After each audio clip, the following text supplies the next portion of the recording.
પરસોત્તમ રૂપાલાએ ક્ષત્રિય સમાજને લઈને જે વિવાદિત ટિપ્પણી કરી તેને લઈને ઠેર ઠેર પરસોત્તમ રૂપાલાનો વિરોધ કરવામાં આવી રહ્યો છે। પરસોત્તમ રૂપાલાના વિરોધને લઈને અનેક નેતાઓએ તેમની પ્રતિક્રિયા આપી છે, ત્યારે હવે વધુ એક રાજનેતાની પ્રતિક્રિયા સામે આવી છે। નમસ્કાર, હું મૈત્રી મકવાણા અને આપ જોઈ રહ્યા છો નિર્ભય ન્યૂઝ। પરસોત્તમ રૂપાલાનો ગુજરાતભરમાં વિરોધ કરવામાં આવી રહ્યો છે, ત્યારે હવે પરસોત્તમ રૂપાલાએ આ વિરોધના વંટોળ વચ્ચે રાજકોટ લોકસભા બેઠક પરથી ઉમેદવારી પત્ર ભરી દીધું છે, ત્યારે હજી પણ આ વિરોધ શાંત થવાનું નામ નથી લઈ રહ્યો।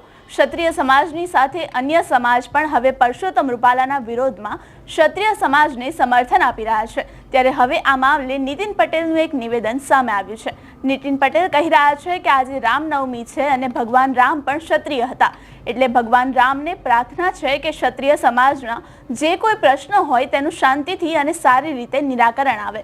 આવો સાંભળીએ વધુમાં નીતિન પટેલે શું કહ્યું। ભગવાન રામ સમગ્ર હિન્દુઓના પૂજ્ય છે। ભગવાન રામ ક્ષત્રિય હતા અને આજે રામનવમીના પવિત્ર દિવસે ભગવાન રામને હું પ્રાર્થના કરું છું કે જે પણ પ્રશ્નો હોય એ બધા પ્રશ્નોનું સારી રીતે સુખદ નિરાકરણ થાય અને બધા જ આનંદથી પ્રેમથી દેશના વિકાસ માટે સૌનો સાથ, સૌનો વિકાસ, સૌનો વિશ્વાસ અને સૌનો પ્રયાસ એમાં સહયોગ કરે એવી ભગવાન રામને પ્રાર્થના કરું છું। અમારો રિપોર્ટ તમને કેવો લાગ્યો તે કોમેન્ટ બોક્સમાં ચોક્કસથી જણાવશો। લોકસભા ચૂંટણીને લગતા આવા જ ઇન્ફોર્મેટિવ વિડીયોઝ માટે આપ જોતા રહો નિર્ભય ન્યૂઝ। અમારી ચેનલ નિર્ભય ન્યૂઝને લાઇક, શેર અને સબસ્ક્રાઇબ કરવાનું ભૂલશો નહીં। આભાર।